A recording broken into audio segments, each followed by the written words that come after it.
का कार्य था सेवा करना। अब ये सिर्फ अपने लिए काम नहीं करते थे, यानी 4 वर्ण कारणों से बनाए गए थे, कर्म अनुसार बनाए गए थे। तो ब्राह्मणों का कार्य था ध्यान देना कि शिक्षा की कमी कहीं नहीं होनी चाहिए, सब शिक्षित होने चाहिए। इसलिए द्रोणाचार्य जब युद्ध के समय भगवान से कह रहे कि मेरे साथ ही गलत, तो भगवान ने एकलव्य की बात भी कही, ये आपका कार्य नहीं था, आपका कोई चीज गलत भावना से नहीं बनी। पर उस वक्त हर कोई अपने अपने कार्य को ही करता था।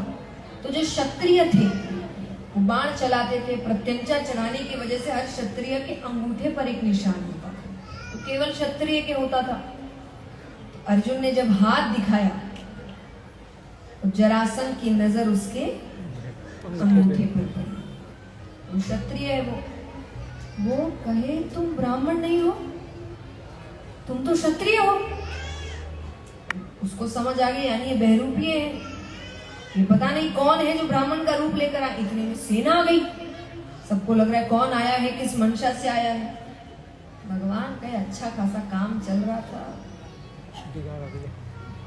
तो सब अपने असली रूप में आते हैं। असली रूप में आए तो भगवान को देखकर जरासंध कहे कृष्ण क्या काम है तुम्हें।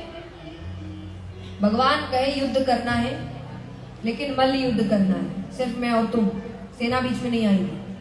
ये बार बार सेना आ रही है, सेना का नुकसान हो रहा है, युद्ध होगा, एक एक होगा, जो जीता। जरासंध कहे तो सीधे सीधे आकर कह देते तो मैं पीछे हट जाता क्या। अब देखिए उसको मौका मिल गया भगवान का मजाक बनाने, और खास करके जब उसकी पूरी सेना खड़ी है तो सेना को तो बल मिल जाएगा ना, अगर वो सामने वाले को नीचा दिखा रहा है। तो वो कहे कि सीधे सीधे आकर कह देते तो मैं मना कर देता क्या, पर क्या करें, इसको कोई काम सीधा करने की आदत जो नहीं है। जन्म कब लिया? मध्य रात्रि में, सबकी नींद खराब, थोड़ी देर और रुक जाते सुबह हो जाती, पर मध्य रात्रि कहाँ लिया? जेल में, कारागार में, जन्म लेने की जगह है। अरे वो कहे भगवान बने फिरते हो, कुछ भी लीला कर लेते, तुम्हारे बगल में तो महल था कि थोड़ी देर के लिए देवकी माता को महल जाना पड़ता, पर जेल के अंदर जन्म लिया।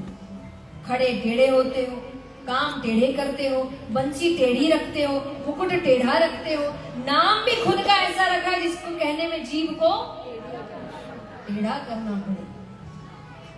अर्जुन कहे, इसलिए कहा जाता है टेढ़े आदमी के साथ नहीं लगना चाहिए। भगवान कहे मेरी तारीफ हो गई तो युद्ध करे। जरासंध कहे तुमसे नहीं करूंगा। बोले फिर किससे करोगे? बोले भीम से करोगे। मुझे केवल भीम मेरे सामने खड़े रहने लायक लगता है, तुम में से तो कोई मेरे सामने खड़े रहने लायक नहीं।